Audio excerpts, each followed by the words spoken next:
jasmine, oolong, green, and white. Long ago, these 4 teas were skillfully brewed at the Blissful Brew. Then, everything changed when the shop's popularity threatened its existence. All Mr. Okuran, the shop's owner and tea master, could do was to recruit 4 teenage orphans to learn his trade and staff his shop. A year has passed since the orphans were hired, and although their skills have progressed, they still have a lot to learn before they can brew anything. But I believe that they have the potential to make the Blissful Brew the greatest tea shop in the world. The scene opens on all of you standing inside of a large room, various pews lining. Large windows have sunlight shooting in through it, but it's kind of a deep orange sunlight as it's kind of nearing towards the afternoon, the late afternoon. Yes, the golden hour. Exactly. Your now dead friend, Mr. Okuran, lays motionless inside of a stone casket, and the rest of you, as well as a number of community members, are all lining these benches that I previously mentioned. And a man at the front of the room is finishing up his long-winded speech about Mr. Okuran and his service to the community and the amazing tea shop that he ran, and just how generally nice of a guy that he was, how kind-hearted he was. The doors of the area suddenly swing open, the big heavy double doors or whatever, and you all turn because it's quite loud, and there's Madame Yang standing there in the doorway, and she says, "Oh, is the ceremony not over yet?"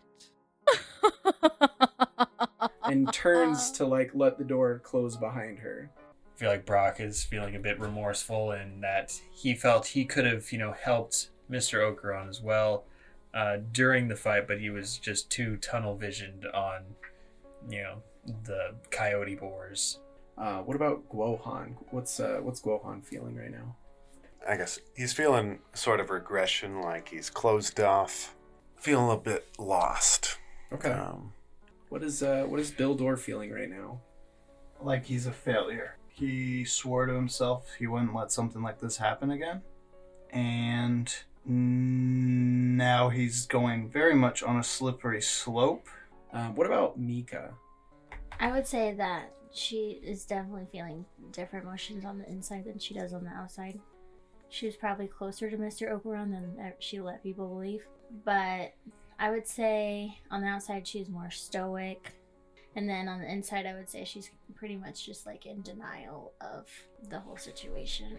And a man approaches you, and he begins to tell you, or talk to you all, and he says, my name is Mr. Wu, and I represent a government office that's responsible for items to be passed on to others when someone passes away.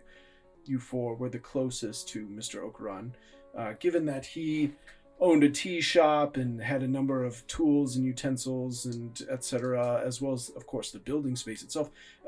It seems that it's a little bit up in the air as far as who it's supposed to go to.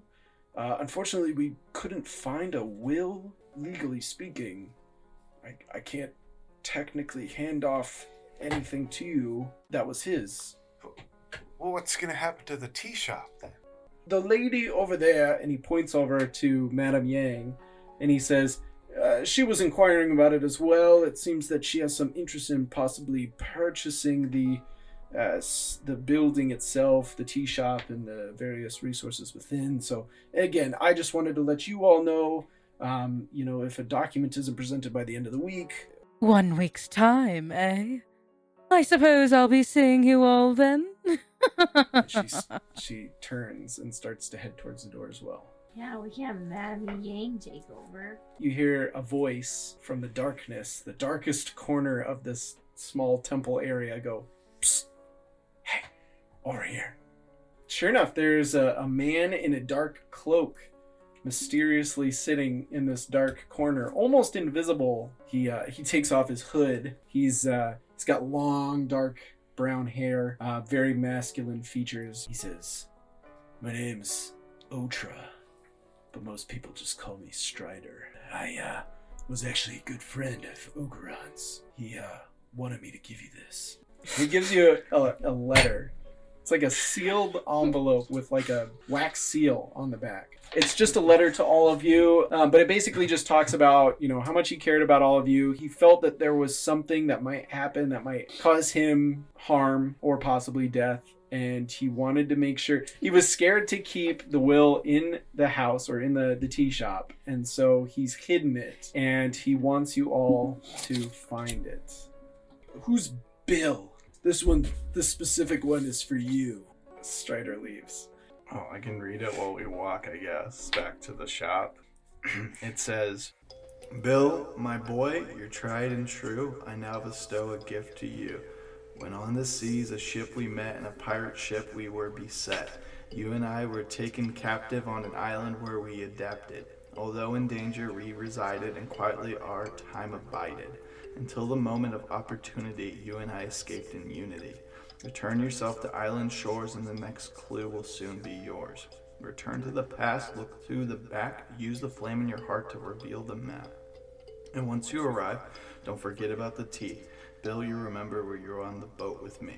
You created a combo so strange in my mind it did imprint. So look to your creation of mango and that's where it stopped. So you head back to the tea shop. You guys should know the full story to be able to help me with this, because I'm completely lost, honestly. Well, we were captured by pirates. Mr. Okuran and I were when we first met. It was a weird trade deal is what happened to us. It was some Fire Nation general that organized the whole trade deal as well. We got put on a pirate ship, and then we helped the pirate crew for a day. Mr. Okuran made them a bunch of tea, and I swabbed the deck and also knocked out a guy with a bow staff. So always been good at that, I guess. And then we escaped on a dinghy with a bunch of his tea. And we landed on the shores not too far from here in that dinghy. I don't know. Just reading this, it says, return yourself to island shores and the next clue will still be yours. So part of me thinks that if we went back to the exact same spot where we, washed up, that's might be where we go. I'm going to hand it to Huan. Okay. The riddle. And as you go to hand Huan the piece of paper, you can kind of feel a little bit of the heat from the candle in the middle of the table that's giving you guys light. And as the map passes by and that heat kind of emanates towards it, you notice some sort of scribbles on the back of the paper. You bring it a little bit closer to the candlelight and you realize that on the back of this page is a map leading to an island known as Whale Tail Island. So that's where this map seems to be leading you. Should we head down to that shore to see if we can find anything? Do we have enough time? Looks like we're going on a trip, guys. I gotta go pack a bag for Dilbert. You wake up the next morning. To some extent, this has reignited some of the fire that might have been lost by the depressing circumstances.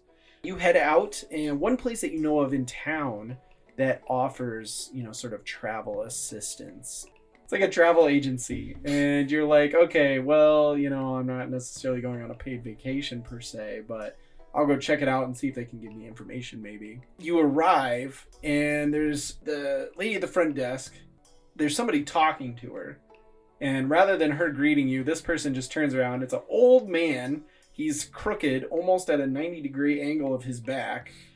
Turns around and sees you all, and he says, well, where are you three going? And where are you headed? Are you going on vacation? Oh, well, Tail Island. We don't really offer much of water travel here at our agency, but we could get you across the mountains to the shores. It's right over by Shin Village. That's where you want to go. How long's a trip like that take us? Oh, if you go my way, it usually only takes about a day. Yeah, we only have 6. And can you start taking us there now? Yeah, of course I can. I'm ready to go. The name's Rooney. All right, on our way. and he starts to lead you guys through, and it's a pretty straightforward shot to the mountains themselves. It's pretty uneventful until about 4 or 5 hours through. You guys start to notice that there's a pathway that started to become carved out into the mountains. Why aren't we walking on this path. Why are you taking us over here? Oh yes, it's under construction right now. See, just up ahead. And he points, and you can see like some dust that seems to be rising, like a dust cloud. They're working on a way through the mountain, but it's not done yet. You do eventually come up to where the cloud is kind of rising from, and sure enough, there's a bunch of what look like earthbenders that seem to be like, stomping the ground and moving rocks and stuff out of the way as they're making this pathway through. As you guys are leaving the scene of the construction work in your wake, you suddenly hear a huge explosive sound. And you can feel the rocks and such around you rumbling, and shouts and screams coming from over in the construction area. My fox dog starts running towards it. All right, I'll run after it if no one else will. No, I'm running after it too. As you guys make your way up towards the construction site, you see before you a giant collection of rocks that seems to all be combined to itself as if a humanoid shape with 2 arms and 2 legs, no real head per se. But on the top of where the head would be is a small red gem that glints inside the sunlight. And as Rooney approaches, and you guys are all seeing this, happening below you in the ravine where they were digging out, he says, Oh my gosh! It's a mountain spirit! as it starts to just smash through this construction zone, obviously angry for some reason. I'll hop down and try and help the construction workers. All right, sounds good. Brock's not an observe type of guy. You're in the scene. You're standing there. Some of the dust cloud has kind of like overtaken you. You cough a little bit as you wave a little bit out of your face. So I guess as I get down there, I'll try and help as many of the people that the Earth Spirit is not attacking. Nick is just watching. Bill is just watching. Same here. All right. Guohan's gonna just move to save cover, make sure there's nothing above him that's gonna Rooney him. So back over to Connor. Connor, you've pulled some people out of the way, gotten them kind of a safe distance away. There's still maybe like 3 workers that are like battling this thing actively. I guess I'd have to just go and help the 3 workers as well. All right. I mean, I can't just leave them hanging. All right, so I will ask, what is my best way in, as in like into this fight to where... Yeah. So you can kind of tell there's like a direction to its movements. So that suggests that it has a front, and that's where it's attacking at. And it has a back, and it doesn't seem to be aware, even though it doesn't have like a head and eyes, it doesn't seem to be aware of what's behind it. So if you were able to get behind it, you'd probably be in a better position. Yeah, I guess what can I use to inflict the most damage? Something about that gem that's sitting kind of almost on top of where its head would be seems significant to you. It's the fact that it's so contrasted and so different from the rest of its just rock body. It really feels like that holds some sort of significance over this creature or spirit or whatever it seems to be. So what I'm going to try and do is I'm going to try and climb up some like piles of rocks behind it. Okay. I'm going to try and jump on top of it, and I will try and strike the gem, and I will try and dislodge it. So you use that to get yourself on top of this rock monster. It definitely takes notice that you're there. Like, it can feel you on it. And so it kind of like is confused. It's moving around. But you managed to land on it in such a way that you get a nice stable position. It's a big creature, so it's definitely enough of a platform for you to like steady yourself on. I will get on top of this thing. Okay. And it's squirming around, trying to shake me off. And I'm just starting to wail away at the gem on top of its head. Okay. Or on top of its body. It's freaking out, it's nervous, and it's becoming less and less, you could almost say connected. You're actually watching as you're slowly pulling this gem out. You can see some of the chunks of rock actually falling from its body. Yeah, the rest of you 3 are seeing him like riding cowboy on top of this rock monster. I want to assess the situation. I think Brock's gonna die. What here can I use to help Brock? I'm gonna say in. So what's my best way down the side of this mountain? You do see a fairly like thin but flat rock that you almost wonder if you could like sled down the side of this hill safely and quickly.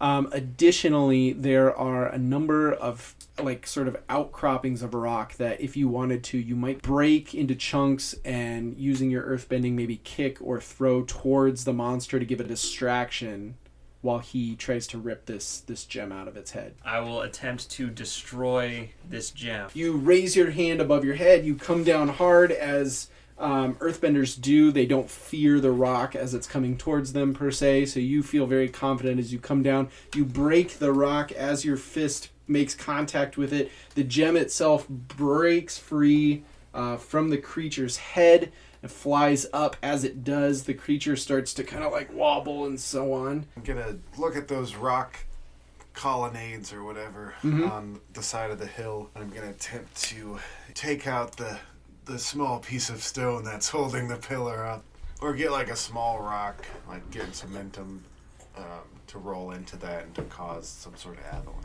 You rush over to one of these outcroppings that sort of angled at just the right spot on the top of this hill that you're sort of on, and you break out a chunk of it, allowing the rock to tumble forward and start rolling down the hill. As you mentioned, Brock, you have just ripped the gemstone out of its head, and as it wobbles and starts to destabilize, you leap off this beast. You've got the giant gem in your hand, and the beast is down. As it hits the ground, all the rocks that make up this spirit, as they said, just sort of start to roll away.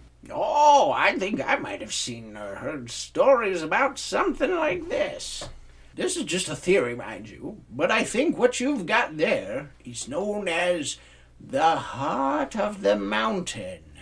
Some say that the Heart of the Mountain homes a guardian spirit, and each mountain has one. Well, if we're all cursed about this, I'll take the blame for that. I will say a big ol' oops on that. So you guys all get a good night's rest. You wake up the next morning, and so you guys continue on through the mountain range, and slowly but surely, off in the distance, you can see the outskirts of Chin Village. I'm gonna just head out, so good luck to you guys. Bye! Bye, Rooney. And he turns 180 degrees to walk his 90-degree self back through the mountains. What if we start by checking where me and Mr. Okuran, first showed up here on the boat? And if we can't find anything there, then we can go talk to pirates, the traders around here, the ship captains, and get us a boat. You guys make your way to the beaches of Chin Village. You look at the map again, and it's not showing any kind of X or anything on the beaches of Chin Village. It does cross through Chin Village, like the dotted line, but the X is at Whaletail Island. And eventually you approach what seems to be a massive festival going on. And people are celebrating, and there's little, shop vendors that are selling... They're selling all sorts of, they look like sea serpent masks, kind of different colors and such like that. There's people selling food. There's people selling what look like fancy wood blocks that kind of have a rounded shape to it. There's a lot of people wearing green, and there's a lot of people wearing red. And you notice that people wearing green seem to be avoiding, or maybe in a small one person to one person disagreement with somebody wearing red. There's a big podium or whatever. There's a big a pillar, a short pillar, for putting something on, right? Mm-hmm. And somebody walks out wearing some very nice fancy clothes. Attention everyone. It is time for the festival's proudest tradition, the revealing of the scales. Before I reveal the scales, I want to thank the people of Quin Chao Village for joining us here today for the festival and bringing their scale along with them. As always, since it is Chin Village's time to shine, I will be revealing the scale bestowed to us, the green scale. And he pulls back the curtain, and everyone gasps. And you guys are kind of unsure as to why they're all gasping. And inside of this glass case that he has set on this pedestal, there's a large red sort of ornate scale. Look, everyone's gasping, and then you start to hear people throughout the crowd saying, "Where's the green scale? Where is it? Someone's stolen it!" Everyone remain calm. We are sure to find the green scale. I'm sure it was a simple misplacement. Never fear. There are two mayors, each from a different town, standing up on the stage. They are panicking. The one mayor seems to be like trying to calm everybody. He's waving his hands around. Guys, maybe we should get out of here before things get any crazier. Let's try to get a boat. All of a sudden, the mayor looks over towards you and he says, Them. Who are they? Quick, grab them. and a group of guards surrounds you. And he says, Bring them to me. so as they lead you back behind the stage, he insists that the guards search all of you. Search them for the scale. And they give you a quick pat down. And he says, No scale? and they say, no scale, sir. Why is the scale such a big deal? Shui Shui is the great serpent spirit that resides in the waters immediately surrounding Qin village and spanning all the way to Qin Chao village. She is incredibly powerful and has chosen Qin village as her home, and to prove this, she has left us with her beautiful green scale. And then all of a sudden, the other mayor, the female mayor, comes bursting back. She wears all black. That right there is a bold-faced lie. You know as well as I do that the red scale, which is the true scale, mind you, was given to Qin Chao village and has been deemed her home, not Qin village. And they start to bicker back and forth. Oh, yes, my apologies. The important matter right now is to find the scale that has been stolen so the festival may go on. I feel as though I can trust you to help us find it if you would be so willing to help us. If you do, I will ensure you have free travel to Whale Tail Island. You see, the festival we're holding takes place every year, but not always in the same place. See, when Shui Shui gifted Qin village with her beautiful green scale, apparently Qin Chao village just so happened to produce their phony red scale at the same time. Rather than start a war over which scale was the real one, as Shui Shui's scale was supposed to represent peace, we decided to simply alternate which village would hold the festival each year, with the respective village presenting their scale. I can gather up the suspects that I have some suspicions about as far as having something to do with this case, and you can talk to them one by one in my office, perhaps. You're putting a lot of trust in 4 outsiders you just met. I don't have much choice. And he holds out his hands to shake. And you notice that he has like black gunk all over his hands, maybe like ink. He looks down at his hand and he sees the ink and he goes, Apologies. That must have happened earlier. Of the people on this list, how many people do you know have had access to this shard, the scale? Let's see. There was me, of course, but hey, I obviously didn't do it. Then you have Councilwoman Lin. Councilman Young has a key to the storage building where we keep the scales during the festival. Of course, there's Kato. He's the guard for the storage building, so of course he had access to the scale. There's also Mayor Yu. When she and her people of Qin Chao village arrived, she and I visited the storage building to place their fake red scale in there. She was accompanied by Councilman Huan, who is her right hand on the council. So this morning when you checked on it, can you recall exactly what happened? Yes, of course. So this morning, Councilwoman Lin and I were running around ensuring that everything for the festival was ready. When the people of Qin Chao village arrived, I met with Mayor Yu and Councilman Huan, who joined myself and Lin to the storage facility. Kato was already there keeping guard. He used his key to let us in. Mayor Yu set her fake red scale down on the pedestal next to where we keep the true scale, which was in its case and covered over with a thin cloth, which is all part of the reveal. Then the 4 of us left, and Kato locked the door behind us, and that was that. Who's to say that Mr. Squid Ink Hands over here, and I point at Wu very unapologetically, who's to say that this guy didn't take it and put it in an ocean thing, and that's why he had a run-in with squid, that's why he's got black ink on his hands. Unless you can explain the ink. Oh, yes, I can absolutely explain that for you. See, earlier, after I met with Mayor Yu and secured the scales at the storage facility, I realized I had forgotten my scroll with the speech I had prepared for the unveiling ceremony. So I rushed back to my office, and in the process of grabbing it, I knocked over my inkwell and spilled ink everywhere. That's how it got all over my hands. Wait. Mayor Yu is gone. Perhaps she has stolen it and is trying to hide it. Quick, guards, find Mayor Yu and bring her to me promptly. I will be at the storage facility with the detectives. I think you took it. That's what he just said. Oh, well, that's a double meaning because I'm like. Yes. Is this guy's name Mayor Me? No, his is Wu. He is me, and I am you. Oh gosh, no. You did it.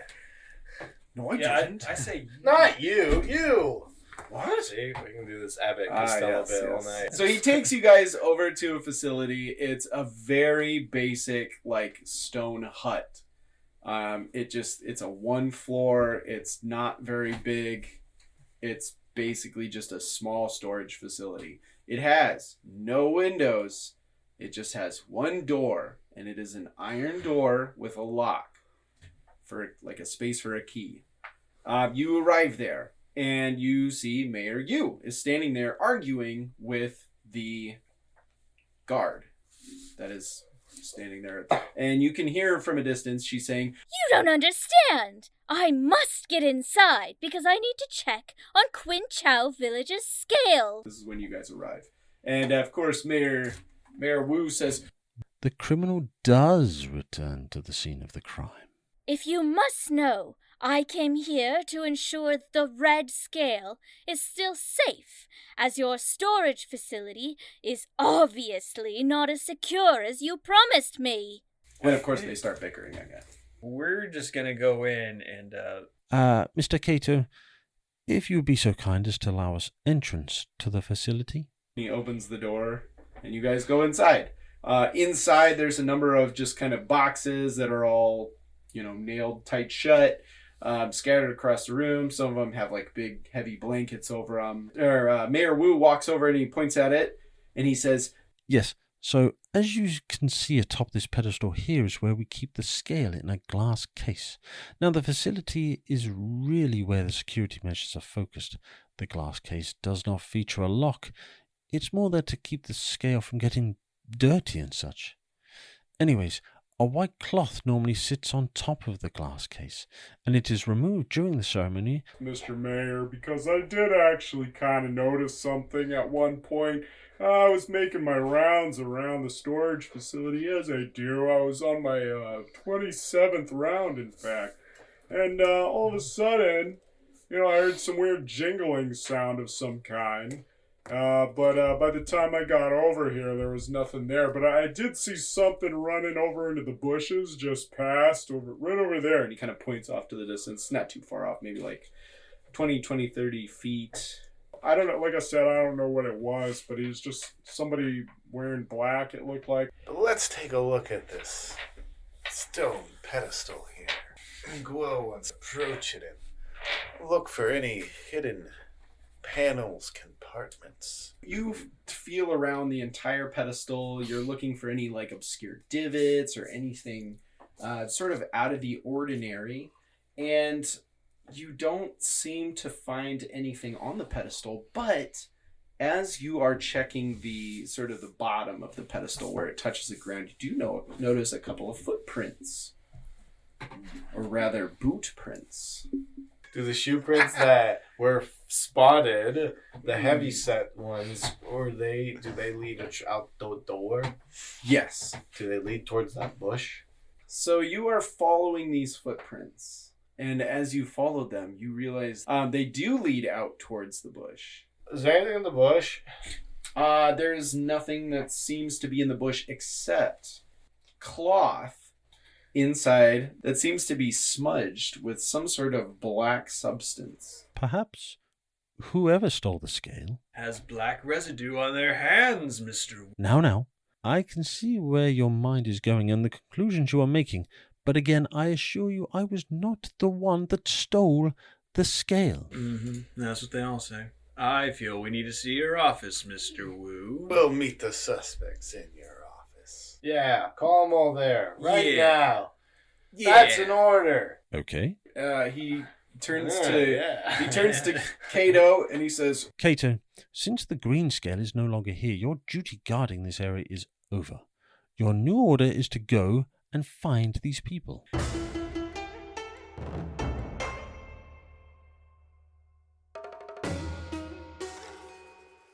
At this very moment, you are being led back by Mayor Wu to his office, and he has sent Councilwoman Lin to go out, his kind of assistant slash second in command, to go find the key suspects that he believes could be involved in this case and bring them to his office. So, all of you shortly are led to a fairly ornate kind of town center style building that's a little bit taller than all the rest, a little bit more decorative than all the rest of the buildings around it. You're led inside, and shortly after taking a couple of hallways, find yourselves in some sort of a courtroom.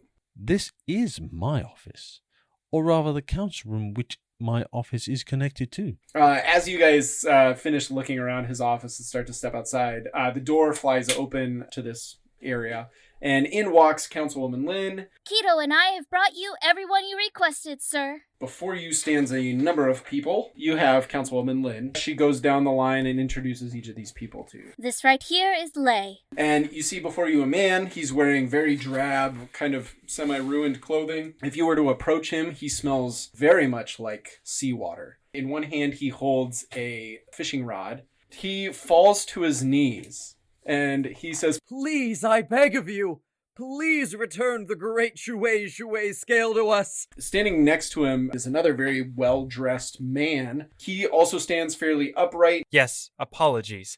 My name is Councilman Young. As a councilman, the act of theft is quite beneath me.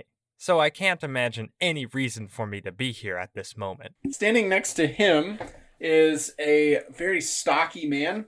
He wears a sort of a long cloak and skirt, and he has kind of a leather apron over top, and he wears large leather gloves. He has some black substance kind of on his face, looks like some kind of ash as well. He's holding a large hammer, but something that would be used more as a tool as opposed to a weapon. Yup, my name's Wei. Not really sure why I've been called here to this lineup. I don't even like this whole festival. This whole thing is a bunch of baloney, if you ask me. As he speaks, he kind of motions with his hands, and you can kind of hear a number of things jingle on his body. As you see, he's got a number of pieces of metal or keys or etc. kind of just strapped to him in different places. Obviously, you have Mayor Yu. Not too far away from her, you see another very stiff-looking man standing very forthright. Yes, the name's Huan. Councilman Huan, that is. Needless to say, I'm absolutely furious about the proceedings and handlings of today, and I feel as though we need to all be more concerned about the red scale, as it is real. Next to him, you see a small, old, crookedy man who is shoving some pie into his face. And when he notices that you look at him, he quickly hides the pie into his cloak, and he pulls out a small bag of crackers and starts munching on those instead. What are you looking at? Where even am I? Finally, the last character in front of you, he is a very well-dressed, kind of plump man. He's starting to get some balding on the middle kind of his head. Well, hello. My name is Nia. I am a traveling salesman from the village of Chinchou. I would like to establish that I must be innocent, as the scales which are represented by both villages are my primary source of income. You are free to ask any questions that you might have or make any observations that I can maybe give some hints to. I got some questions for Mr. Wei. Yeah? I saunter up to the man. He looks up at you and he puffs out his chest. He says, "What do you want from me, big boy?" I was about to ask, are you a blacksmith? Yeah, I make all sorts of things. Weapons, tools, doors, door locks. So you don't seem too into this whole festival here, sir. Nope, I don't like it. It's a bunch of hullabaloo. It's a bunch of lies to make money off of the people. I see. So, during all these festivities, was anybody coming into your shop, or is it just kind of a slow day for you here today? Well, I typically use the festival day as a sort of catch-up day where I can finish up a bunch of the orders I've got on my list without getting any new orders in throughout the day. Nobody really saw you until just now. Is that a fair assessment, sir? I suppose that's a fair assessment. You seem to have some disdain towards the scale here, sir. Oh yeah, that scale is a big old phony. Which one's the real one? Neither of them is real. They're both fake. To this, Mayor, you and Wu both go, the audacity. So, anybody else want to take a crack at this interrogation? Hey, you, and I point over at the guy sobbing in ash. Do you have a boat? Yeah, I've got a boat. You know how to sail it? Yeah. How many can it fit? It can hold about 4 people in it. Oh, no, we just need to take what is it called? Whaletail Island? Whaletail Island. I will happily provide passage to and from Whaletail Island to anyone that can return the lost scale to our village. Mayor Wu. Yes? I need something from you. Okay. I need you to send somebody to the kitchen and bring back a jar of cinnamon. Okay. And a glass of milk. Councilman Young rushes off to go get the things, and a couple moments later he returns. Ah, thank you. And I drink the glass of milk. Oh man, that pie made me thirsty. And then I go over to Cato. I'm like, Cato. Yeah? Come confer with me. You heard a coughing at some point? Yeah. I think I did. There's a little bit. That's what alerted me. And then I came running over. And you heard a jingling. Oh, yeah, lots of jingling. I go over to the first person in line, to Lee. I scoop a big thing of cinnamon, open wide. Yeah, I stick the spoon down his throat. I look to Cato and he coughs. I'm like, what do you think? Didn't really sound like that. That was a bit too much phlegm in that one. So we need 4 spoons to All just right, sort of we're gonna expedite the cough test. Oh man, we're gonna need your first 3 favorite spoons. So can we kind of just line them all up and just at the same time just shove spoons of cinnamon into their mouth? You wanted Wei the blacksmith. You wanted Councilman Young. Mayor Wu. The 3 of you stand across from 4 individuals. You prepare 4 spoonfuls of cinnamon. You stick it into Mayor Wu's mouth and you say, Councilman Young goes, Wei goes, Alright, I'm gonna need some jumping jacks. But everybody else, get a jumping. Mayor Wu, he seems to have some keys on his person. Councilman Young also has keys on his belt, similar in number. Of course, Cato, wearing some fairly heavy armor and having some weaponry. Oh, jeez, I'm really jingling. Wei, the blacksmith, he also has a copious amount of jingling. And Cato looks over at him and he goes, Man, you're jingling about as much as I am. Mayor Yu, the other mayor, she has a variety of jewelry on her person, so she jingles a little bit. It's a very light jingling. And then Naya, the merchant, he too jingles quite a bit when he jumping jacks. And that's about it. Everybody else seems to be fairly just cloth movement. Can we just have the guards shake down all of these people simultaneously? Mm-hmm. This hurts my brain. Can I try earthbending in a way that sort of shakes everybody down at the same time? You stomp the ground and twist your foot, which causes the sand or stone underneath their feet to sort of become coarse and then quickly solidify, sealing their feet into the floor. And then as they start to kind of panic a little bit, you slam your other foot down, which raises a platform into the air and immediately twists in such a way that you use your arms to kind of twist it in such a way so that they're all sort of upside down to some extent. No scales fall out, no. Excuse me, Mr. Brock. This investigation is turning into torture. You shake and you shake and you shake, and they're all crying out in anger and some fear and many, Put me down! A voice cries out. All right. It was me. Please, I did it. Just put me down. You look and you see Wei the blacksmith. Called it. That's right. I did it. to show the people that it wasn't real. And he reaches into a hidden pouch inside of his apron. And he swings his arm down and he throws the scale at the ground with all the force he can muster. As the scale hits the ground, fragments start to break off and shatter in every direction as it starts to almost disintegrate upon touching the hard floor. And everybody's just frozen, stunned. Oh, we found your scale. You're welcome. See you later. And Mayor Yu finally speaks up and she says, I knew it! Their scale was fake! No scale from a spirit beast would possibly shatter in such a way. It's obviously a glass replica. I knew it! Oh yeah, that scale is a big old phony. Neither of them is real. Well, then I guess we'll just have to test that. So they're headed to the ball. So the people from Chin Village are like, let's go see the scale. Let's go destroy the scale. You guys are following as this mob sort of makes its way to the facility. You just see this group of angry people walk out of the facility carrying the glass casing that has the red scale inside of it. And they seem to be starting to make their way towards the town square. And eventually they make it to the town square.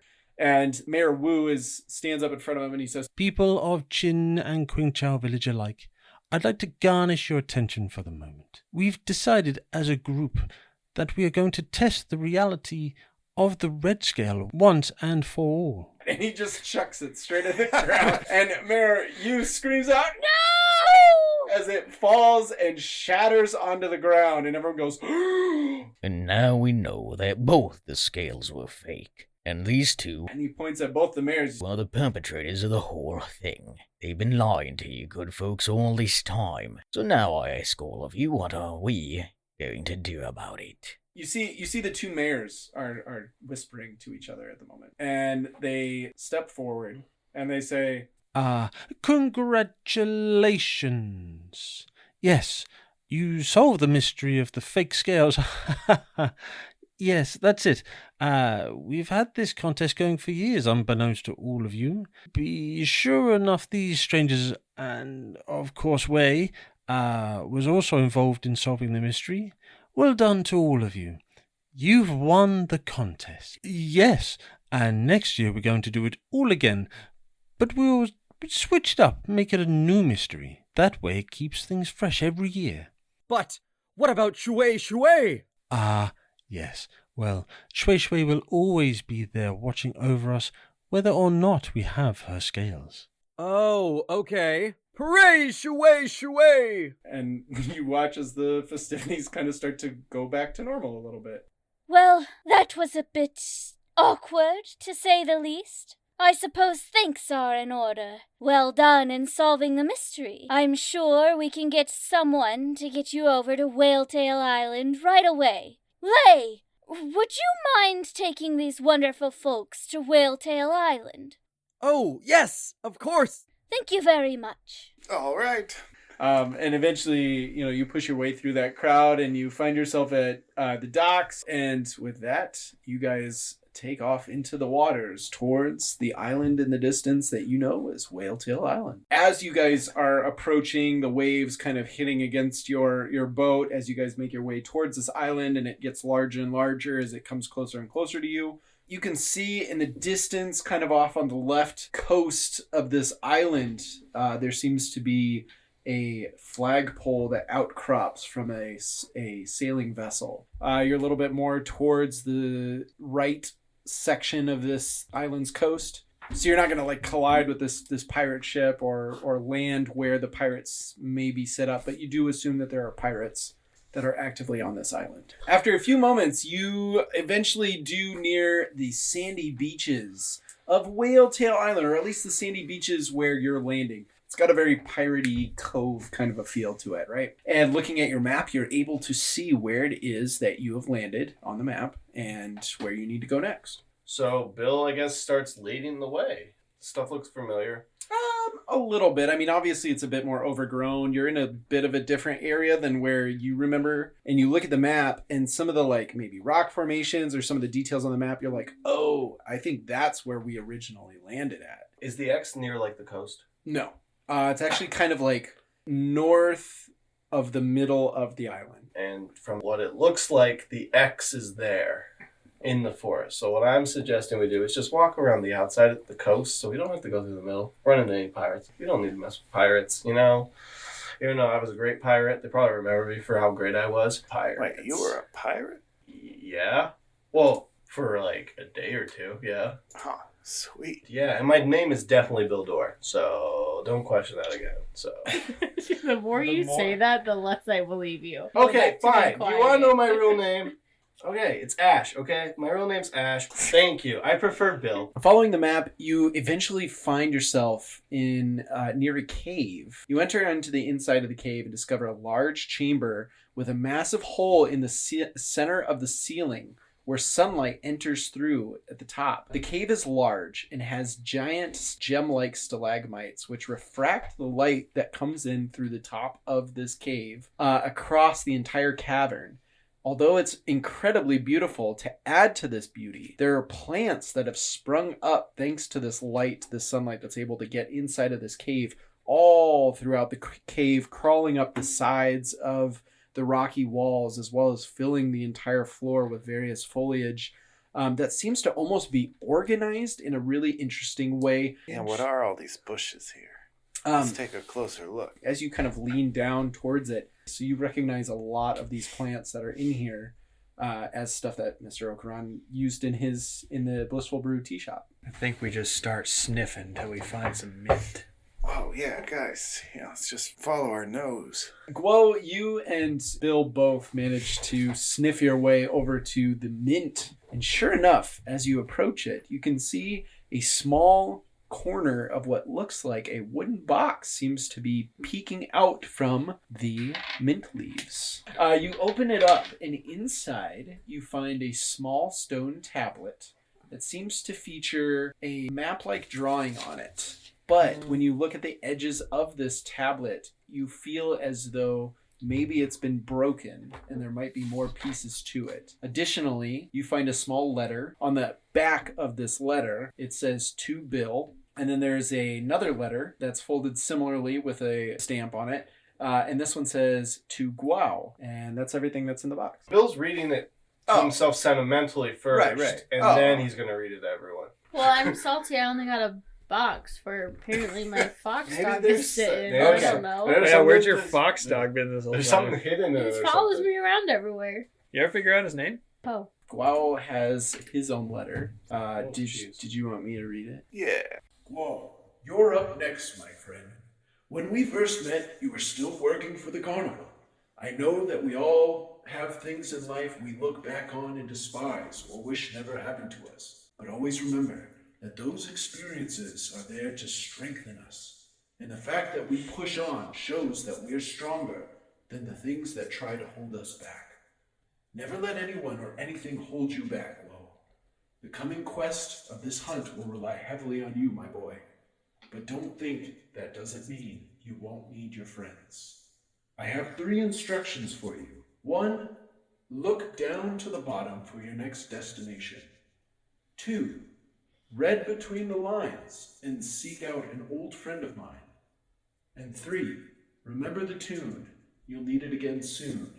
Pull some strings to hear the music ring. There are a series of letters kind of randomly throughout your letter that are written in a red ink. M-A-Y-U-Y-I-N-Y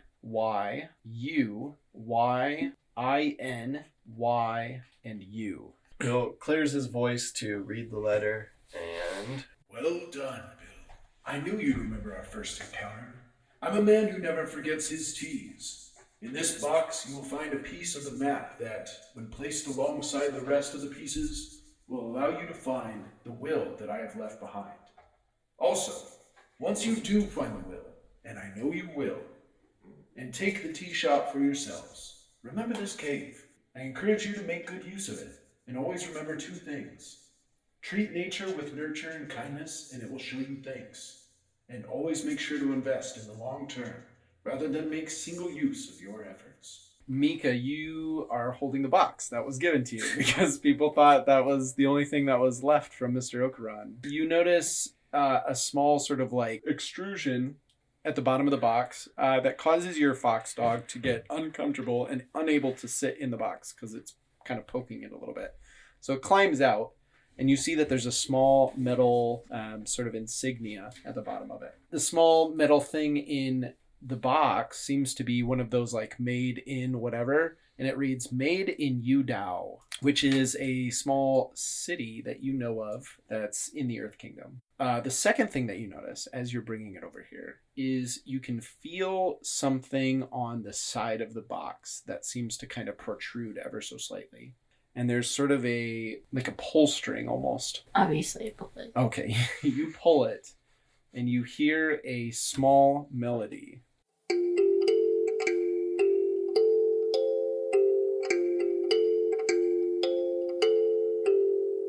It does ring familiar to something you remember hearing back in the day and even playing on occasion back in the day when you were in the circus. Kind of a common circus tune. It's the ticket sales theme. How long were you in a carnival for? All my life. Basically, my parents sold me to this carnival, so I just had to do whatever they told me. Guys, looks like we're going to Yu Dao. We're on Whaletail Island. That's at the very bottom of the map. Yu Dao's in the Earth Kingdom, you said? Yes. I think we're supposed to meet somebody there. Mayu Yinyu.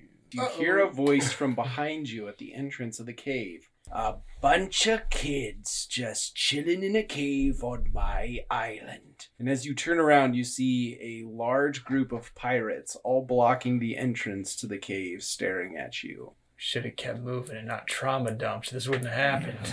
They have captured you, and they are taking you back to their ship. They take you aboard, and they tie you up, just kind of binding your hands and your legs, and then kind of letting you sit down on the ship. The captain starts to pace back and forth in front of you, and he says, "You kids, you thought you could hide your secret about the treasure from us, but what you didn't realize was that Calcone..." And he points at one of the crewmates. He's a very well-dressed. He has like frilly clothes on. You almost could wonder out of game that he probably belonged to Prince's like band. Yes, Calcone was in Chin Village, and he noticed your whole escapade and overheard some conversations about a secret hidden treasure you guys are headed towards. Well, we believe it's possible we're supposed to go to Yu Dao. Load up! Get ready to sail! We are headed to Yu Dao! Once you guys are on the water, he looks around. He says, "All right, first of all, for the business of what kind of benders are you? Gotta know that before we get any further. It's important, but if you give me an answer I like, I'll untie you. Untie the lot. If they're just a bunch of earthbenders and non-benders, they're not going to cause us any trouble out here on the sea. That does mean we can put them to work. All right, break. Go, get to work." Wait! What? What's your name? My name is Captain Rockfoot. I'll tell you the story. Once, not too long ago, I used to be known as Captain Luckyfoot. But then, we were attacked by a creature straight from the depths of hell. We call it Kuma. It's a gator shark. Leapt onto our boat, bit off my lucky leg, and jumped right back into the water as to feast on it. All right. So with that, you eventually finish your meal. You bring it upstairs, and the entire crew kind of collects around this big old pot of food that you guys have prepared. And everybody kind of starts to spoon out bowls of this delicious stew. And you guys all are called over. The captain seems to allow you guys to eat with the crew. The captain occasionally will shout like, "Well, we're already on our way, so what's the point in stopping now?" And then he'll say, "I don't think that there is much of a treasure for us to find at the end of all this. They seem pretty questionable." All of a sudden, you hear another character, somebody that you haven't met yet. He's a bit younger. You might have at least seen him, but you haven't like talked to him or whatever the case. He shouts out, "Captain! Captain! I see it! It's here!" And the captain immediately just freezes, and he turns his head, and he says, "You see what, Zazu?" He says, "It's the beast." All of a sudden, it leaps from the waves, and you see this massive, hulking gator shark fly through the air, over the hull of the ship, and back into the water on the other side. And the captain shouts out, "It's him! It's Kuma! Everybody to your stations! Kill that gator shark!"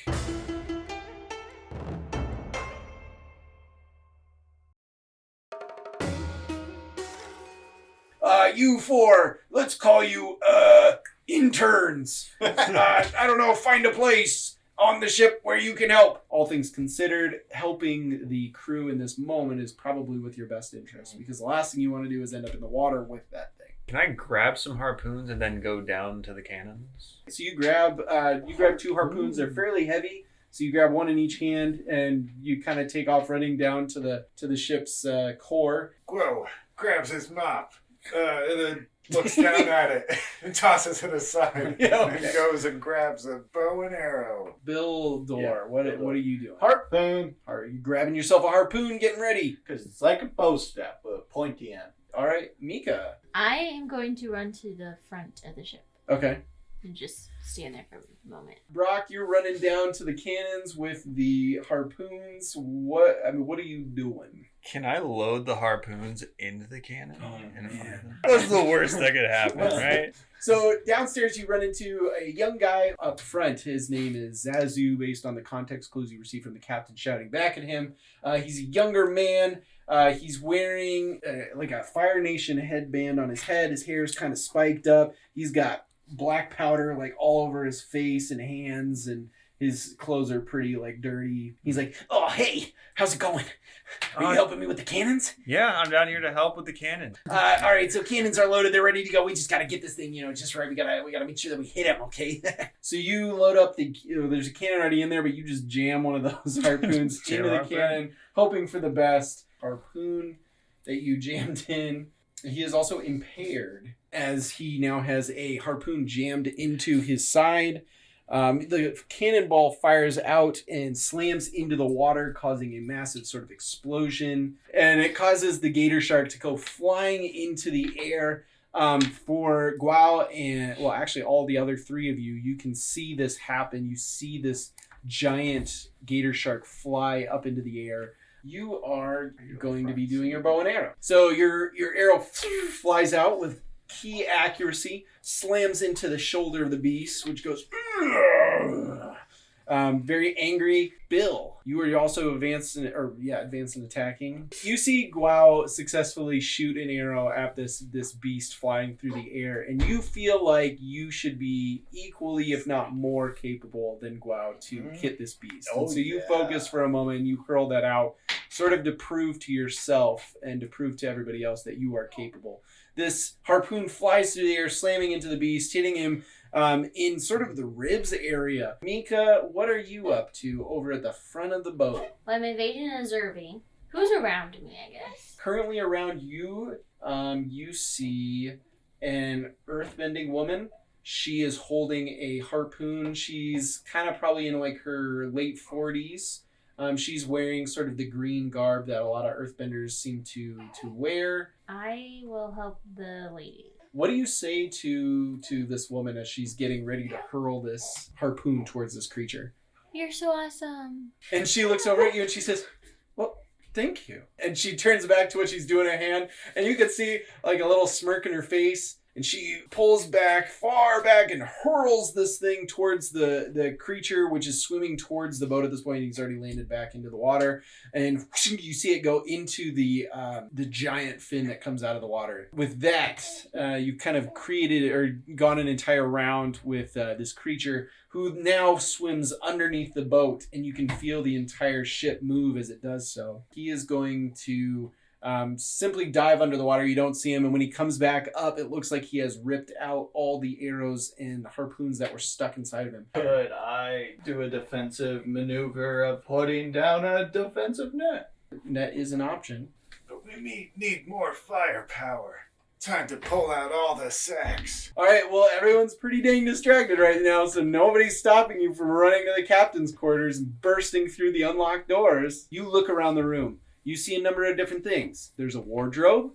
There's a bed, obviously, which, of course, you think maybe some things could be stored under the bed. You're not sure. And then there is a like chest, like a large, almost treasure chest-esque looking chest. Whoa.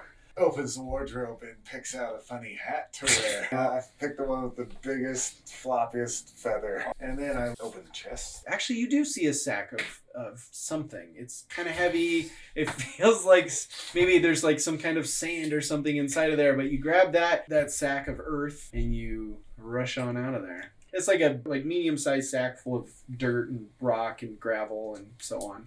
It's mostly small rock, but I mean, with earthbending abilities, you have a lot of leeway with that. And I run back towards the battle. A sack and a hat. Man, the captain's gonna be pissed. All right, so everybody else was doing advance and attack. I'm gonna make a loud yelling noise and they go, and he's gonna get real scared. So I'm assuming you're throwing the net first. No. Okay. No. Before you scare it away. My order is the opposite. Loud noises that scare him into my net. He is now unable. You make some loud noises, and having been trapped, he's freaking out. He's panicking. In that case, I will fire the cannon. So you do so. Ball again shoots out of this cannon, slams into the water, knocking it up in the air, preceded by a harpoon that goes flying and jams itself into the netted creature. Everybody else watches as this netted monster comes flying out of the water, flailing about, trying to claw its way out of this net. Mika. Hey, dude, give me your bow. Okay. Please. Oh, I didn't know There you go. I have no idea what I'm doing. Okay, why don't you go, sit in the back of the boat or something? As you're readying this bow, the woman next to you, you feel a reassuring hand on your shoulder. She says, "You got this, lass. Fire away." And your arrow flies straight into the netted mess that is this gator shark. Sinking into its form, it untangles itself, causing even more exhaustion on itself, and then it quickly turns and starts swimming intensely towards the boat. And he slams into the side of the ship, causing a massive hole to open up inside the hull. Everybody begins to panic as they're thrown about on the ship in every which way. The captain has the wheel. He's trying to steer it, sort of maneuvering around, but also staying within range of the shark, the gator shark, and try to keep it so that people can fire at it and do whatnot. Brock, go ahead. Where's this guy right now? Okay, yeah, so he slammed into the boat, and then now he's swimming away. It looks like he might be gearing up to do another one. So I grab the harpoon and leap off the boat. Everybody freezes. You fall through the air and land right on the nape. Yep, so I'm on there. So what's the deal with this grappling harpoon? It's like a harpoon gun with a rope attached to it, and it is at the back end of the boat. So I go up to the guy who's on it, and I say, "You're taking too long. Let a guy with a fancy hat take over." Yeah, I'll try to shoot it at the beast. Okay. Mika, you were going to also do advanced attack, right? I was going to use my water bending skills, squeezing like a python. As you stretch out your hands to try to control the water, it's just too strong of a current for you to be able to kind of control this much water.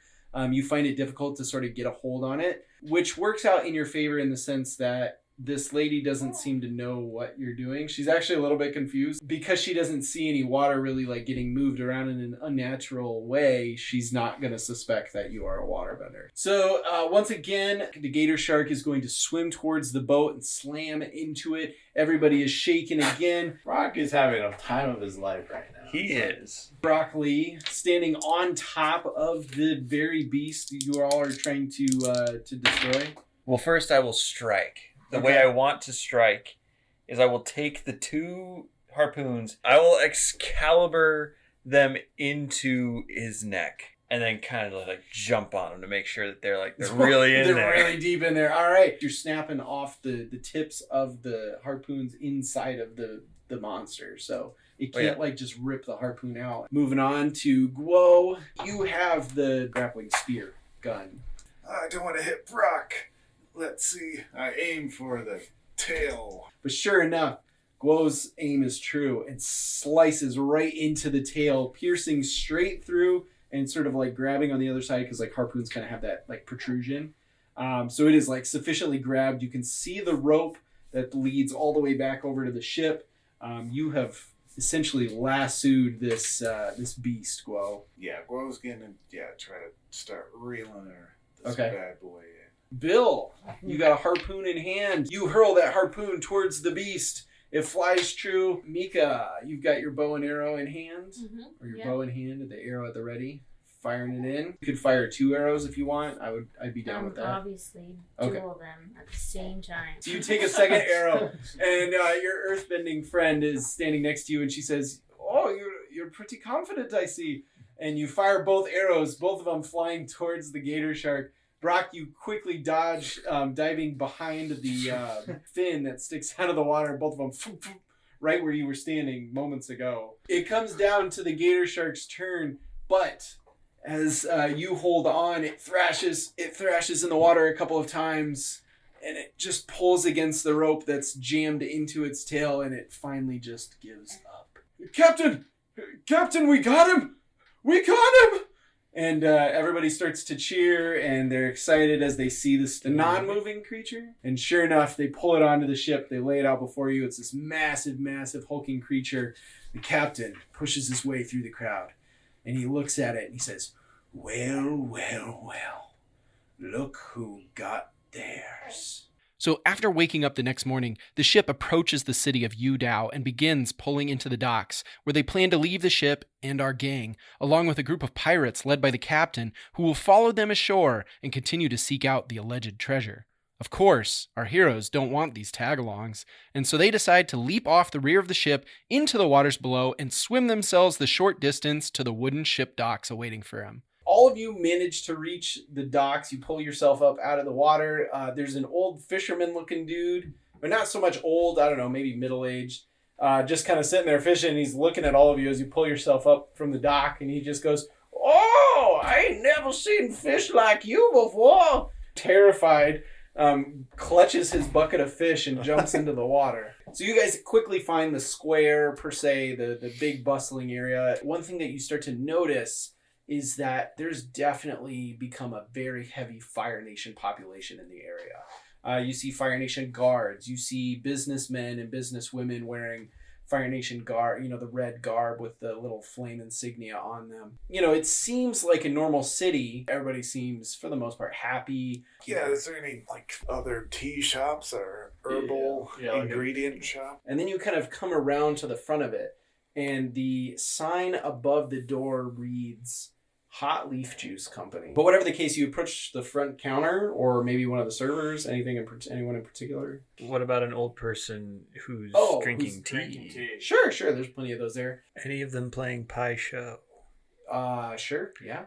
Bill, go insert yourself into their pie show conversation. You do this all the time with old timers. So I'm going to walk over to some older earth people, and I'm going to examine the board as I walk up to it. Yeah, you walk up and you say close game, and both of them pause holding the first piece that they have to put onto the table, and they look at you and they're like, I guess it could be. How did you know? It is what you make it.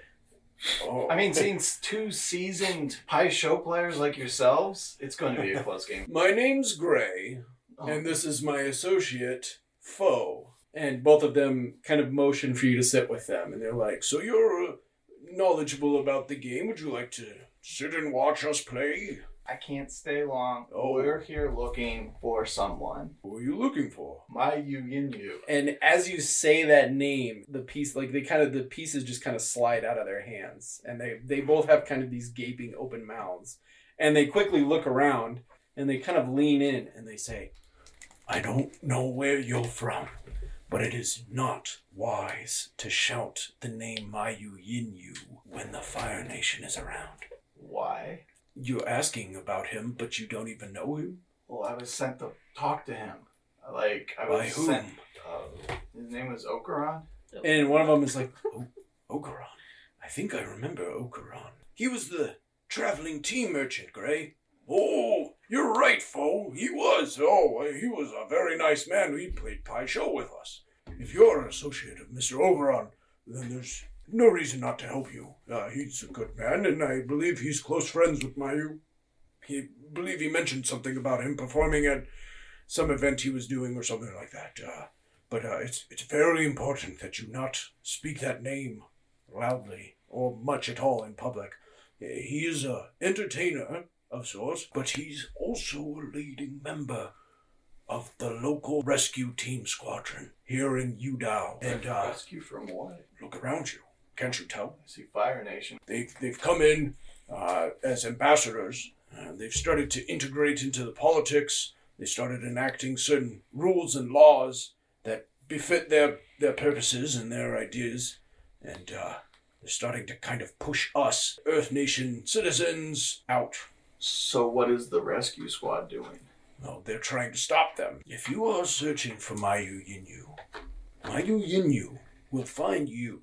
Try the performance hall. Thank you, gentlemen. And Bill's going to stand up from his seat and give them both a handshake. They shake your hand, and then just before you let go of Foe's hand, he pulls you close. He's like, Bill, be careful. Fire Nation is always listening. So you guys head out, and you kind of just start making your way down the dirt pathway. In the distance, you can see a very ornate, beautiful building. There are large fabric outdoor curtains that kind of hang from the various windows and such. It's a very classy building. There's a wall that kind of goes around it. It's not super high, maybe like 8 feet or so. Inside, you can see there's some greenery that's very well kept. Definitely feels like a very classy place. We're sopping wet still, probably. For sopping wet teenagers. You guys approach, there's a back entrance, and it's sort of like a stage left exit kind of a thing. It's got sort of like some kind of a sign on it that says actors only. So you guys step through this side door, and you guys find yourself on the sort of back stage. You can hear a woman is on stage at this very moment, and she seems to be singing in a very high sort of opera-esque voice. It's not a performance. It's not like a big show at the moment. It's Practice, probably somebody rehearsal. rehearsing. But yep. Is there anybody else backstage, or is she the only person here? Yes, actually, there is somebody else backstage. There's somebody holding a clipboard, and right now they don't notice you because they are very intently going through the names. And it's kind of dark back here, but you can see just past them, it seems like there's a line of other people that has begun sort of behind. Other women, some young, some old, all dressed in sort of dressy kimonos. So this is like an audition of sorts. So, Mika, you can go in that line. Blend in. I'm literally soaking wet. These ladies are in beautiful kimonos. Yeah, that's your shtick. I'll just use my waterbending skills. Pull the water off yourself and get in line. All right, so as you guys are walking towards it, this man turns around. He's kind of an older guy. He's got kind of a long goatee that hasn't quite started to gray yet, but the wrinkles around his eyes and his cheekbones kind of protruding definitely suggests age and sort of frailty. As you guys walk to the back of the line, you get some looks of disdain from the various women that are lined up. So you are auditioning? So you are in line? You guys told me to. Okay. Oh, so you actually get in line? Yes. Are you dry at this point? Yes. Okay, She easy dried waterbending. herself. While we're walking, the rocks that Brock has, could I bend them into the shape of a clipboard? Because you can get anywhere with a clipboard. So you guys find the green room, and sure enough, there are a number of snacks and drinks in here. And there is one person sitting in there. It's just a young woman. She's not dressed in a kimono. She's dressed in just kind of casual clothes. She has her hair up in a ponytail. She has big rimmed glasses on, and she also is holding a clipboard. And she kind of looks up as she sees the three of you walk in, and she goes, "Oh, are you here for the job?" Since I have my official clipboard, I could just be like, oh, I was just escorting these guys here, and then can I keep looking around? You could do that, absolutely. On that. Yes, yeah. So she believes that you are somebody important. She says, have you always worked here? I'm kind of new around here, but they put me on here, and these guys came and found me and said they were looking around for you, so I just came and dropped them off. I just started working in the acquisitions department where we're looking for those all those new actors and such. So. Oh well, then you and I will probably be working quite closely together. Yeah, it appears that way. Yeah, I'll see you around. I'll see you around too. And she just kind of blushes, and she just watches as you lead off, and then she just kind of looks at her clipboard. Who's in charge? Oh, in charge. Well. It's a little bit up in the air right now. Previously, it was an individual, you may have heard of him. His name was Mayu Yinyu, but he is since, how do I say this? gone into some activities the theater doesn't necessarily want to directly support, but he's no longer involved. Brock, are you just like waiting outside? I think I've just kind of been wandering around looking for Mayu, Yinyu. There's dust around what looks like a perfect shape of a picture frame in certain spots. And then, of course, the wall behind where this picture frame would have sat is like completely clean. So, yeah, just to imply that the artwork has since been removed, probably of Mayu. Can I go back into that interview room? You step inside and she's standing right there by the door. She was kind of like walking out just as you walked in, and you both bump into each other. Her glasses fall off onto the ground. Can I like reach down and grab it with her like the rom-coms? Like both your hands touch each other as you both reach for her glasses. So what happened to Mr. Yinyu? Last I checked, he was one who sent me out. He announced that during a performance he sang a piece that alluded to the idea that he was involved in a sort of rebel organization here in the city, and apparently there were some leading individuals from the Fire Nation here, and they kind of picked up on his subtle message, and they were not happy.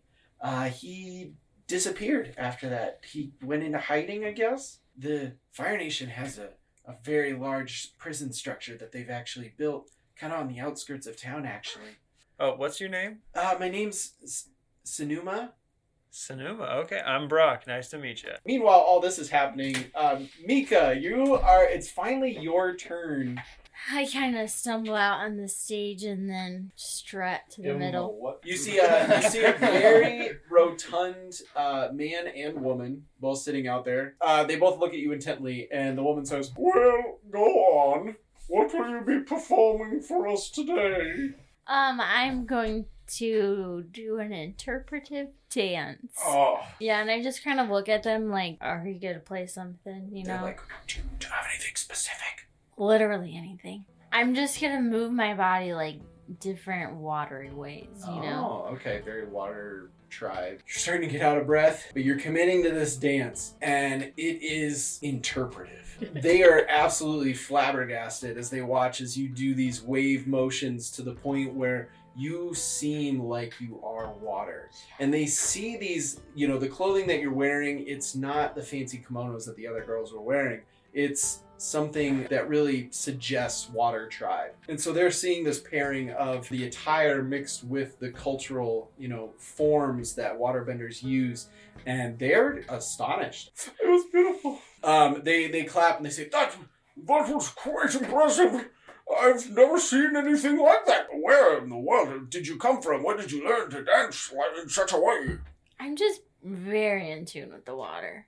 You absolutely are. Please, yes. All of a sudden, as they're, getting excited and everything like that, an owl cat flies into the theater and swoops down low just past the heads of this man and woman that are, congratulating you. The creature sort of flies low, and you notice a small piece of paper fall from one of its talons. I'll grab that. You catch this piece of paper. At the moment, with everybody swinging and the craziness going on, it doesn't quite feel, like the time to read it. I look pretty proud of myself and more happier than I have in the last couple of days. Did you get the job?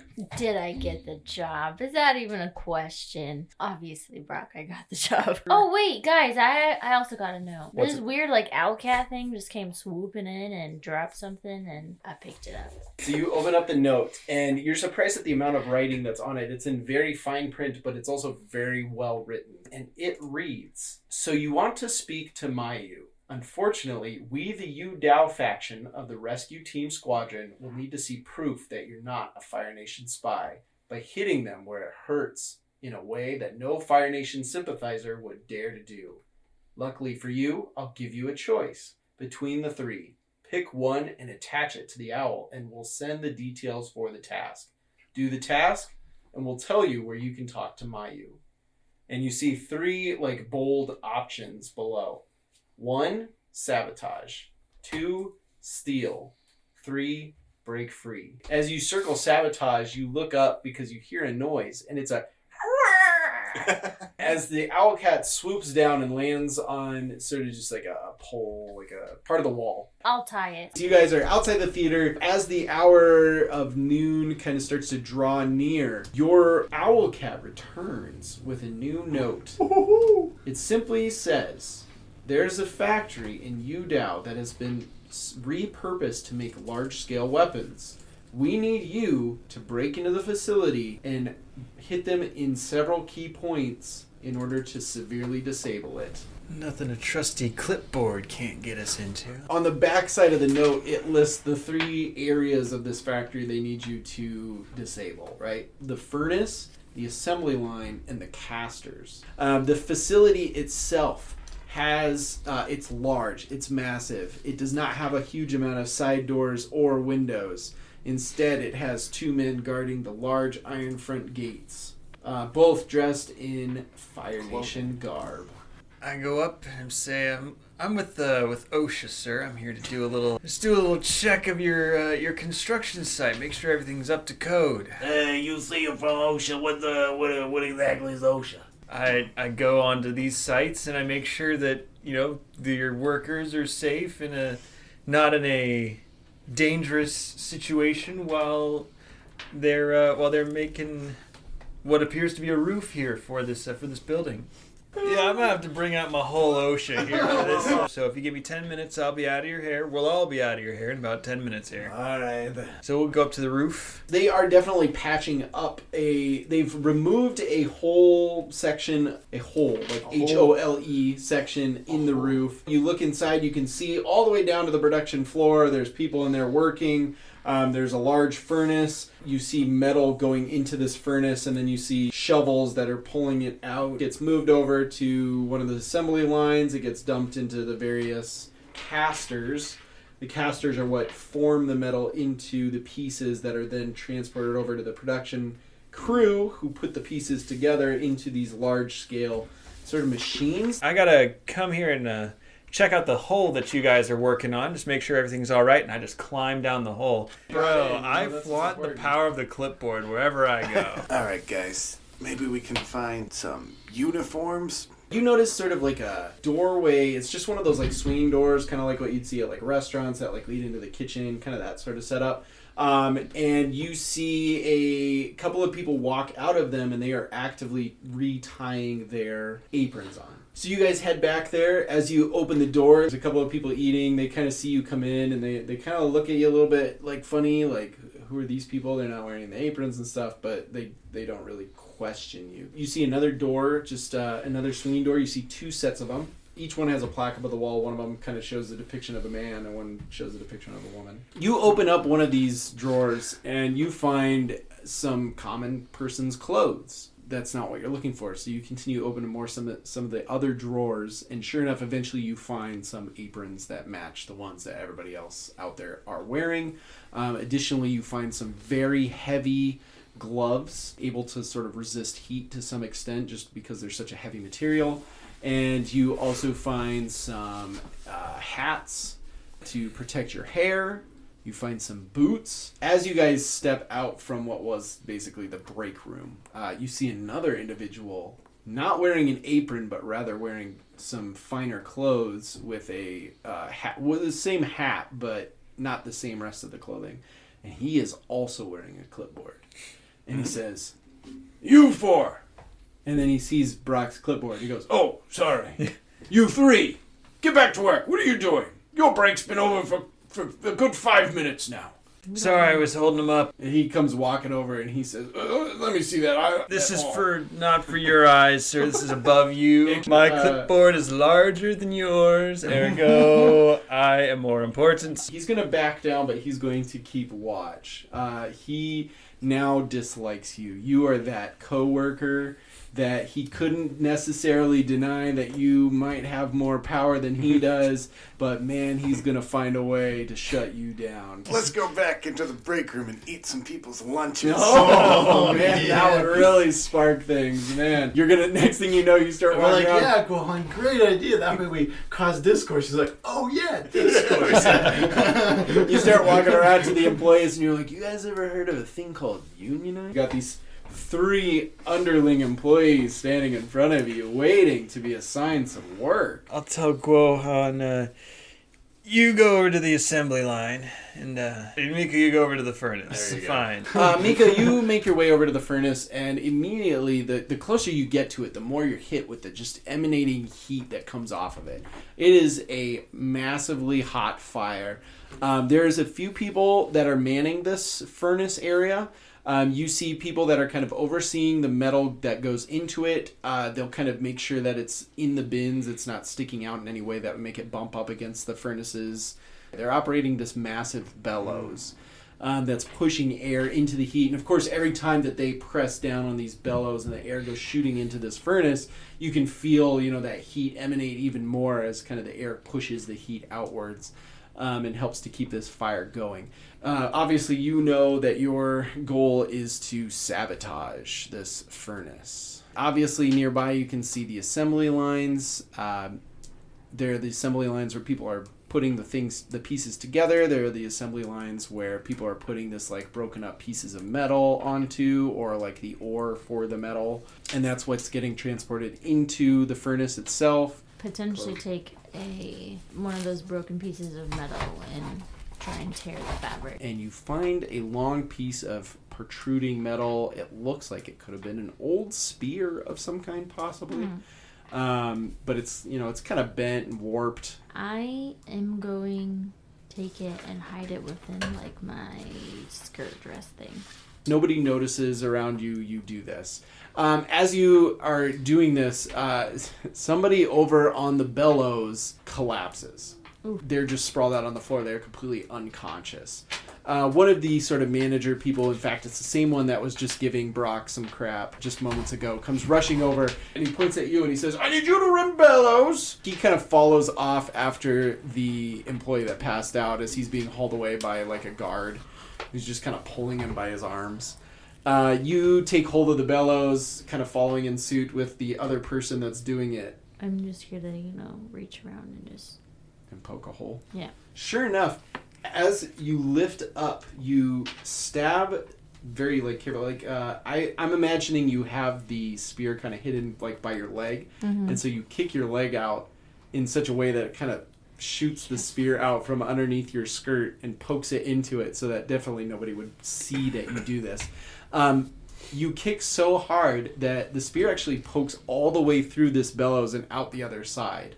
And as you push down, the air just kind of comes out the side and it deflates really quickly. So the other person on the other side just kind of falls really quickly to the ground and then scrambles to get up and they're like, "Oh no!" They just have no idea what to do in this situation and they're really worried about getting in trouble. I'm gonna panic with them. Everybody's panicking at this point. They're freaking out. They're shouting it back and forth at each other. The furnace is definitely down right now. Let's jump to the casters.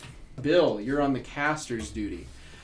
You approach. You see these large stone or various stone casters. They are just inlaid with sort of a shape for a specific piece of whatever these things that they're building is. As they move on a conveyor belt, like much of the things in this room, as they move by sort of the other end of the furnace, there's some containers that go into the furnace. They pull out the molten metal and then they dump it into these casters.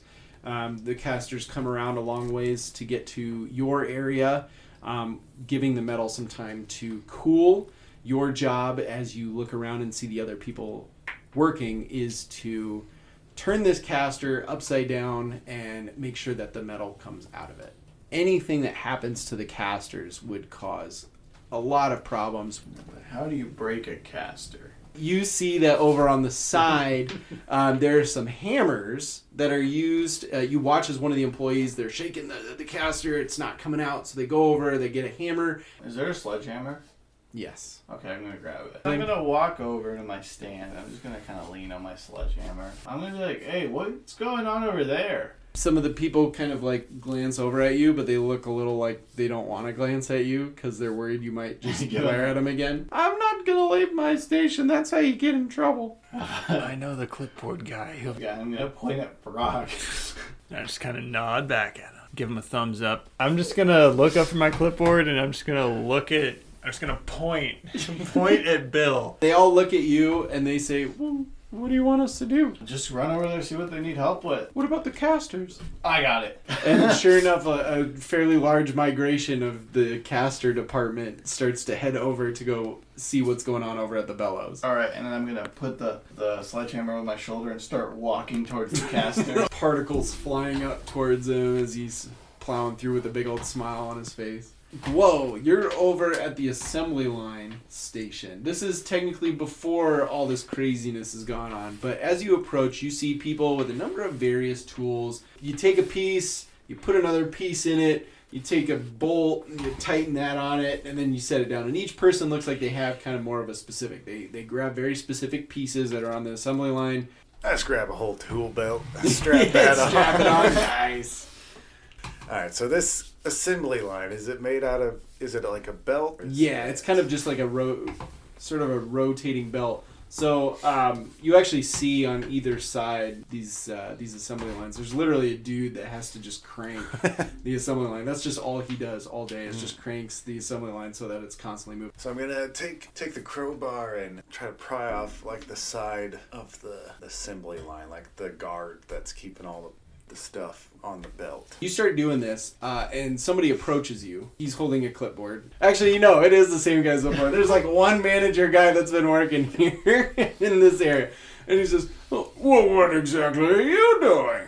Oh, I just gotta take this fender off here to lube the bearings. Sorry about that. I didn't mean to confuse or get into your business. You do what you gotta do. So Guo's gonna use the hammer now to he's just gonna crawl underneath this part of the assembly line, and he's gonna take the wrench and just start untightening bolts underneath there. Okay. He's gonna take the bolt completely off and then just chuck it. You pop it off, and as you do, things start to buckle a little bit on the assembly line, and you can hear it just to a stop. This is happening just as the massive distraction over at the bellows is happening. So they've all gone to investigate the bellows. Okay, so then I just take the hammer and I start whacking the crank. But you bend it horribly into a warped situation, and you do this from piece or section to section until all the sections have sort of a different problem that's wrong with them.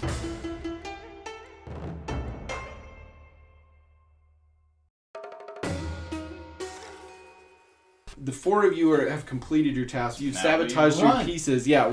How are you getting out of here? I got the clipboard. I'm just gonna walk out the front door. There's the two guards that are just outside the door, and they say, "Hey, where you guys going?" Oh, I just got some 4 new hires. We gotta, take them on a full tour, and I gotta take them on the outside. Just show them around. What's going on in there? Inside? Yeah, there's shouting and stuff. Oh, there's some of those company disputes. Some people wanted to ask for dental insurance. Could you imagine if we had dental? That's why we got these new hires, because they don't know about the union. Anyway, sorry, don't mean to bother you. Have a great, rest of orientation. And as you guys are making your way down the path, you can start hearing escalated shouts and such from the factory as more and more things. You start to see the billowing smoke from above starts to dissipate ever so slightly, and you notice there's quite a significant less amount of that smoke. And as you walk away proudly, a voice emanates from behind you, and he says, "Hey, that was pretty well done in there." And you turn around. Standing before you is a fancily dressed man in ridiculously colorful clothing. And he says, "The name's Mayu Yinyu. It's great to meet all of you." Where are you guys from? What made you so interested in myself and the Rescue Team Squadron? Oh, we worked for Mr. Okuran and... Mr. Okuran! Now, see, there's a guy right there. There's a nice guy, good guy. Is he still running that tea shop? You get that tea shop opened up? I'm just kidding. I know he got that tea shop opened up. I saw him a couple of weeks ago. Mr. Okuran. Right. He's dead. This guy has been pretty, smiley and chuckly and, real charismatic. But you definitely see a real sadness kind of fall across his face. How'd you know him? Oh man, me and Okuran, man, we went way back. You know, he came to Yu Dao. I was performing, but I had a sore throat. Anyway, so he gives me this tea, and he's like, "This will fix you right up." He does a pretty good impression of Mr. Okuran, and I drank that, and man, I mean, I don't think I ever sounded better. I'm not gonna lie to you. Yeah, man, I'm gonna miss that guy. But he, for some reason, carefully hidden his will behind a series of riddles, puzzles, like a will scavenger hunt. And you were the next clue. Interesting. Well, that would explain the weird package I got from him a couple of weeks ago. He sent me this weird package. I opened it up, and there was a kalimba in there. There was like a weird letter in there, and it mentioned something about some kids that would come asking for it. Do you have that kalimba on you? Ooh, all right. So that's where things get a little bit complicated. Hey, we're really close to that factory. Why don't you guys come with me back to the base? He leads the way, and he takes a few twists and turns, but he kind of keeps you guys just on the outskirts of the city. So he takes you over close to the edge of the cliffside, and he pulls back some bushes, and you see what looks like one of those mail chutes, kind of like what you saw in the Avatar show, right? The mail chutes that they use to move little slides that they can send packages all across the city on, right? And they got one of these mail chutes, and they got a little cart on the top of it. It's a pretty wide, large cart. You could probably fit a few people in it. There's like maybe 3 of these carts sitting up there, and he's like, "All right, this is how we get to the base. Hop on in." So you're able to push yours onto the track, and that kind of, again, inertia kicks in, and you guys start going down. It is a pretty wild ride, but as you guys kind of come around this curve, you can see that what it does is it kind of just shoots you right into the side of the cliff. There's a big opening, and you just go right inside. And sure enough, eventually you can see a light at the end of the tunnel. And as you guys come to the end of that, it opens up into this massive cave. As you guys kind of slide into this, you can see small buildings actually passing by you as you kind of come in. And you see people. There are people in there. There's hundreds probably of people that are inside of this cave. And eventually your cart slows to a stop, and there's kind of like a little end of the track section as it slows. And as you guys reach that, there's a couple of guys, earthbenders there wearing earthbender uniforms. And as you guys get out, they kind of like use some earthbending to kind of start pushing the carts back up the mail chute. Welcome to the Rescue Team Squadron base. I'll take you guys over to like kind of the main area. You guys can meet, the other like important people like myself. And yeah, we can kind of get you guys informed on what the plan is. There's training areas where rebel soldiers are working on their fighting styles and their bending. There's medical bays where healers are taking care of the weak and sick. Not all of them, you can look and you see that not all of them are rebel soldiers. Some of them are just kind of general citizens. There's children, there's elderly, Earth Kingdom, Water Nation, etc. Just individuals just kind of seem to exist here. So as you guys continue following Mayu, you come to what looks like a big kind of open concept facility where there's a big circular table kind of in the middle of this space, and there's a number of individuals that are kind of bent over it. And as you guys enter, you see a map of what looks like, it's kind of a 3D map actually, because again, earthbending, it's all little like stone miniatures. And they're all kind of analyzing it or pointing at spots and talking to each other. And as you guys are walking in here, Brock, you actually notice a familiar face here. Oh, do I? Yes, you see Sora, your friend who helped you break out of prison. And you hear a shout out, "Oh my gosh, Brock Lee! What in the world are you doing here? Did you finally decide to join up with us?" "Right now we're in the middle of a planning session, actually. I'm glad you can make it. What's going on?" And Mayu looks at him, he's like, "Hey, yeah, I found these kids. They kind of answered our little like help wanted ad." Mayu Yinyu kind of starts pointing everybody out, and he's like, "Well, I better introduce all these guys. All right, so right over here you got General Ming. He's kind of the lead figure, and standing before you, you see this very like stern, gray bearded Earth Kingdom dressed. He's got a lot of like badges on his Earth Kingdom armor. Then Mayu points at Sora and he says, "This is Colonel Sora Bola. It sounds like Brock, you guys already know each other, so I mean that's kind of helpful." You guys see Sora. She's actually about your guys' age, but she too wears some very nice earthbending kind of military clothes. She has a couple of badges as well. They're different badges. If you look back closely, they're different badges than what the general has. Mayu continues. He points over. He says, "This is Major Sato."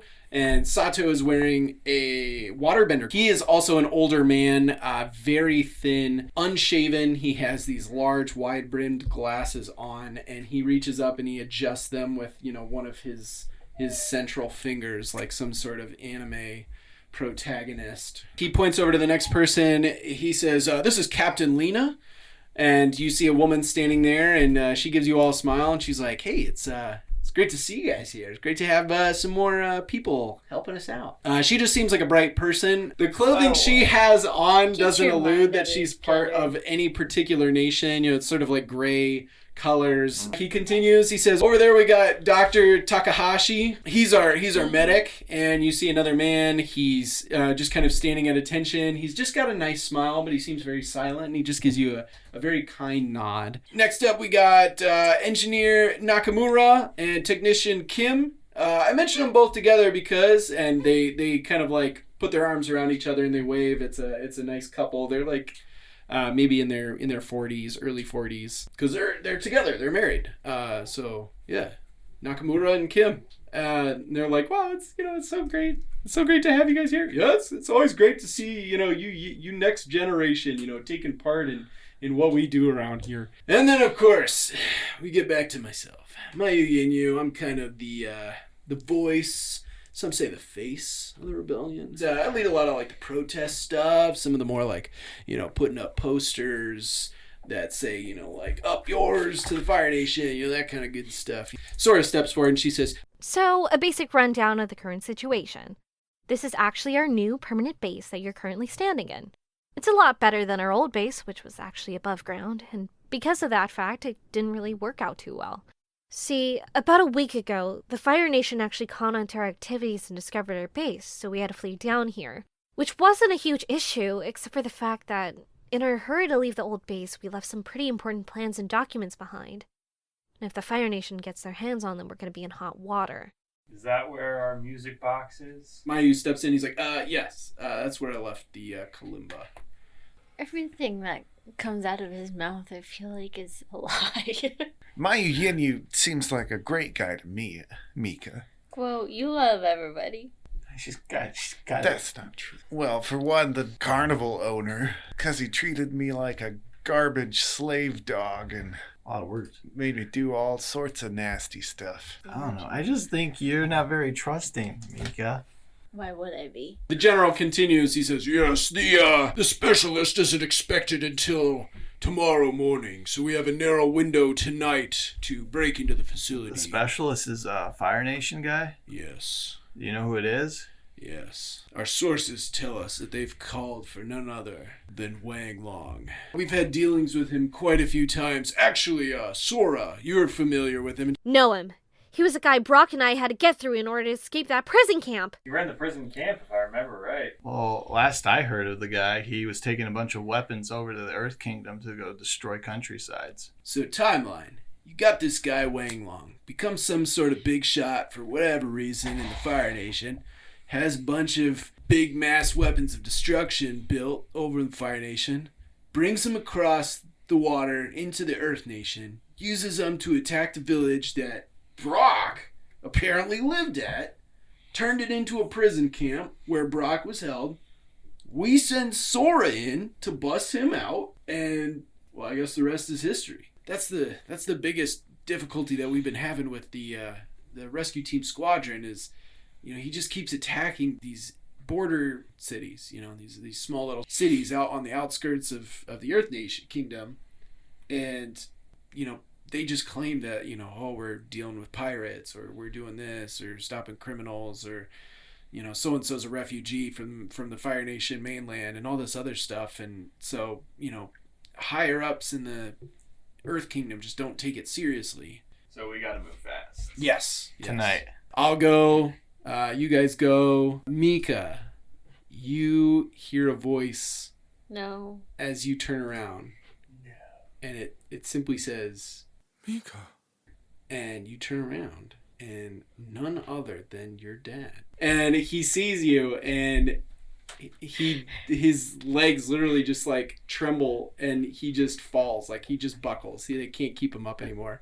And he just holds out his hands. He's like, Mika, is that really you? I just fall to the ground where I'm at. he picks himself up and he just runs over to you and he gives you a big old hug. Mika, I never thought I'd see you again. I thought you were dead. I thought you were dead. You're the one who disappeared in a giant avalanche. I woke up at the bottom of the mountain, covered in snow, and I spent days just digging through the powder in hopes that you were okay. But I don't understand. Where did you go? How did you get here? I found some old man and he took care of me for a while. I worked at his tea shop for a while. You worked at a tea shop? But now he's dead, so...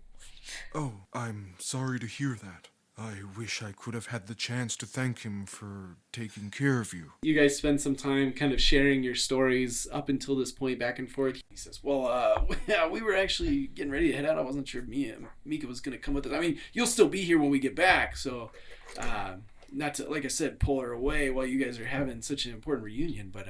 He can just come with. I recruited your dad. It's going to be interesting. Mayu continues to lead you guys on. As you guys approach the area where this rebel base is located at, Mayu Yinyu stops and he says, quiet, I hear something. And he looks over at Mika's dad and he gives him a nod, and using some of the very capable sort of Water Nation trained stealth tactics, Mika's dad kind of just disappears into some bushes very quietly. And he comes back and he says, I'm not sure what happened, but it seems we're too late. The specialist, Wang Long, is already here. Yes, it seems like Wang has already arrived, but it doesn't look like they fully unloaded their gear, so there's still some time to sneak in and recover the plans if we're quick about it. What can we see from here, guys? So yeah, as you guys look, you can see against the sort of darkening late afternoon, early evening skies, you can see some of the lanterns have been lit throughout the facility, causing little areas to sort of pop against the darkness behind it. There's 4 lights that shine at the front of this facility where you hide in the bushes maybe 100 yards or so away from.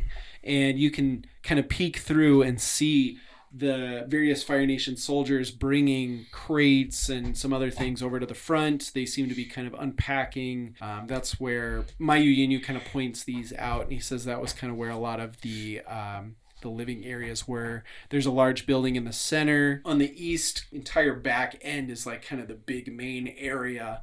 It's a courtyard surrounded by sort of a 3-storied building. I would like to assess the situation. All right. So you remember seeing the diagram or sort of like the miniature setup that they had of this base.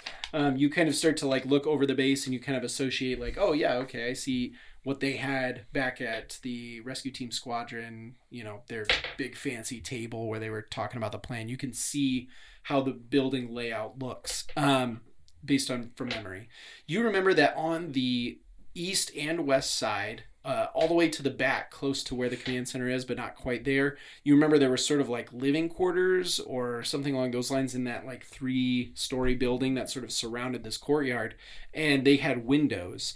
They mentioned that those windows were sometimes boarded up, but at the end of each building, on each floor, they had sort of a transition spot where like there was a stairwell.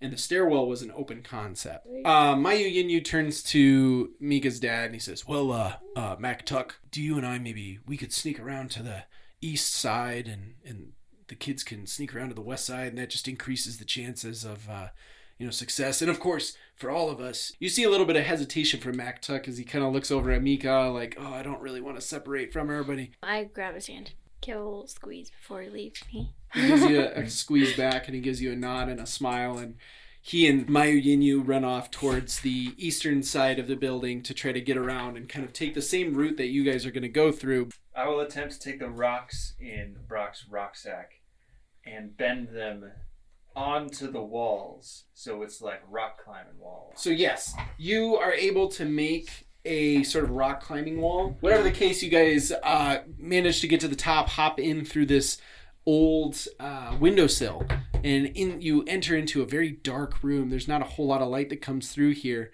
It sort of feels like an apartment room in a sense, just like an old rickety apartment room. There's a small bed in there, and there's a dresser. Did he tell us what we're looking for? Plan. In hindsight, we probably should have ironed those details out before splitting up. Okay, can I go to the door and open it? Yes, absolutely you can. And as you do, light starts to come inside, and you realize that they have lit lanterns along this balcony area. So you peek out and you can see the courtyard below you, and you can see that on the sort of ground level, there are a couple of guards that seem to be kind of patrolling along there. What should we be on the lookout for when we go out of this door here? So you notice that there are a handful of guards that seem to have kind of spread out through this facility. They're already doing some preliminary searches, and of course, they're the ones that probably lit these lanterns that are spread out. And then you notice that on the second floor of this area, there's also somebody that seems to just kind of be making rounds. He's checking in all the little apartment rooms that are on that floor. You wonder if maybe there's one on your floor that you just don't see at the moment. Because like I said, it's a big sort of semicircle. Let's get moving, guys. We're pressed for time. Let's go. Sure enough, you can see off in the distance there is in fact a guard on your floor, and he stands right in front of the double doors that you can tell open into that big center room, which is the command center. Guys, look out. The Wang gang's in the building. Is there like side rooms?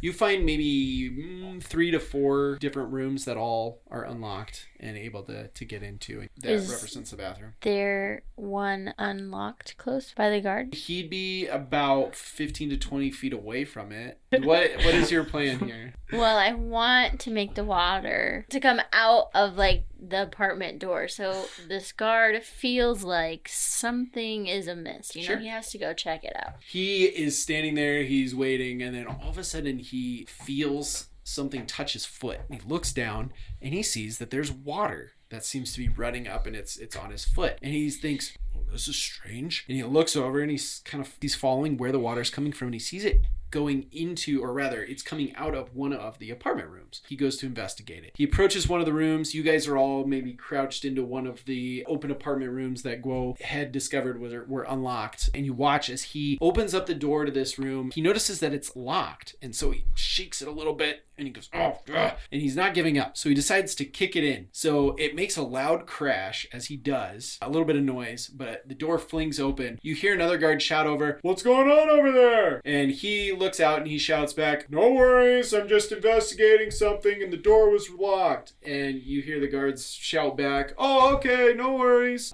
So he's obviously put them off of maybe noticing some noise. They might think, oh, it's just that guy that's dealing with that room. He goes into this room and he kind of just disappears into the darkness as he's investigating this mysterious water. Run to the main door. As you guys make your way over to the door, you look down over, the balcony area, and you can see Mac Took and Mayu Yinyu are on the second floor, and they peek out from opposite side from you guys, and they peek out from one of the apartment rooms. They see you guys, they give you guys kind of like a thumbs up. You guys reach the main doors of this command center, and you push them open, and inside is very similar to what you saw back at Rescue Team Squadron base that you were just at. There's all sorts of scrolls and maps and all sorts of other things. No one's in here. Can we jam the door so no one can walk in? I mean, there's definitely some furniture in here. Obviously, there's that large table that I just mentioned. Bottom line, all 4 of you get around this table, set it in front of the double doors that lead into this room, and they are the only doors that lead into this room. Where is the kalimba, and where are these alleged important plans that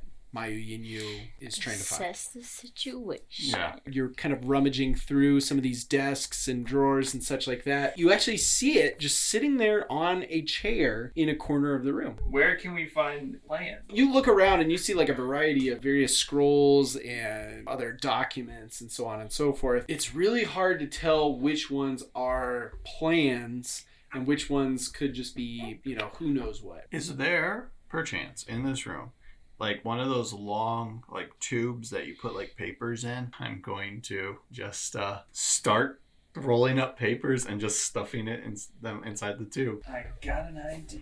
I'm gonna grab the ground and just sort of fling it up, kind of like a mall has those sliding garage door type gates. Grab the floor and barricade all the papers behind said constructed wall. I'm making sure they can't get to these papers while we try and go get someone who can maybe tell us what we're looking for. So as you bring up these walls, there's definitely a bit of a slamming noise that kind of emanates. And eventually you hear the double doors. Somebody outside the double doors tries to open them. You hear the voice say, "What's going on in there? Commander, is that you?" Yes.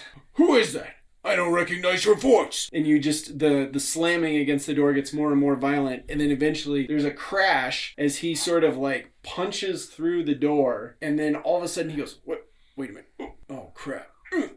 His arm that he just punched through the wall or the doors with is now kind of stuck. I got this. And Bill's just going to walk up. So he punched through one of the double doors, right? And he's stuck in it. So Bill's just going to open up the other one and just whack him in the back of his head. So you quickly pop the door open. He looks at you very confused. Who are you? And immediately he is knocked out. After I do that, can I like head down that hallway and turn the corner and see if I see Mayu and McTuck? They just came up the top of the stairs and they seem to be running towards you. Okay, I'm going to wave them over. All right. While he's doing that, can I pull the guard out of the door and steal his uniform? Sure, absolutely. McTuck and Mayu they come run running by. around the corner. Then they look into the command center and they see the other two waiting for him in there, and they're like, okay. He's got it covered. Got the kalimba. We weren't sure where the plans were. We just started grabbing everything, but there was too much, so Brock built this wall to protect them until you got here. Oh yeah, there's a handful of important documents I can grab real quick. Well, all things considered, I think we got just about everything. I'd almost be tempted to just burn the rest. I got this. It's my lantern. So, whatever the case, once we start this, we gotta get going because they're gonna notice pretty fast when a whole bunch of fire starts kicking in. As you guys run out, you hear a guard shout, "Hey, what's going on over there?" And it's the guy from across the way. When he's looking over at you and he's kind of pointing at you guys, he looks over at Brock and he says, "Who are they? Stop them!" I got him. Don't worry about it. I got him myself. Yeah, you get him. You get him real good. Oh, look, they're going that way. They're going that way. I got him. And I just run. You start to see some bright lights start to emanate from the command center as you know that your two adult co-workers in this mission have probably started the fire. And sure enough, as you, just before you disappear into one of the apartment rooms that you guys came from, you look back and you see Mayu Yinyu and McTuck sneak out of the room and start heading back over to the east side. One by one, each of you runs to the window and you start climbing down onto the ground floor. You guys have reached the bottom. You're about to decide where to go, and sure enough, coming from around the building, you see Wang Long himself. Wang Long looks over towards you. He squints his eyes and he sees you, Brock. And something in him, you can see something in his eyes. He recognizes you. He squints in a glare of hatred and distaste. Bill, you look back as well, and you have memories of this man and some of the, experiences both on the boat and even before the boat that you remember him being involved with.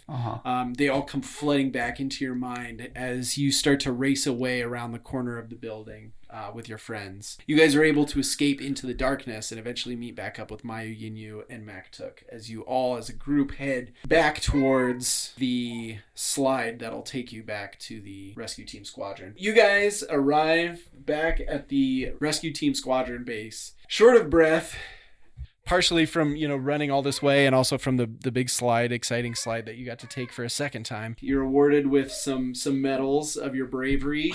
You all become sort of honorary members of the Rescue Team Squadron. What you're left with is you have the kalimba, the next clue that's on your list that Mr. Okuran has left you. Having remembered the music box that was part of your last gift and an instruction to Huan that there was a series of notes, sort of a little ditty, a little song that he would need to play. Hey everyone, Skylar the Game Master for Benders and Brews and the Creative Director over at Session Zero Heroes here. I just wanted to give you a quick outro before you head over to the next episode or call it a day. Firstly, thank you so much for listening to our show. It means so much to us to have such amazing people like yourself that enjoy the content that we produce.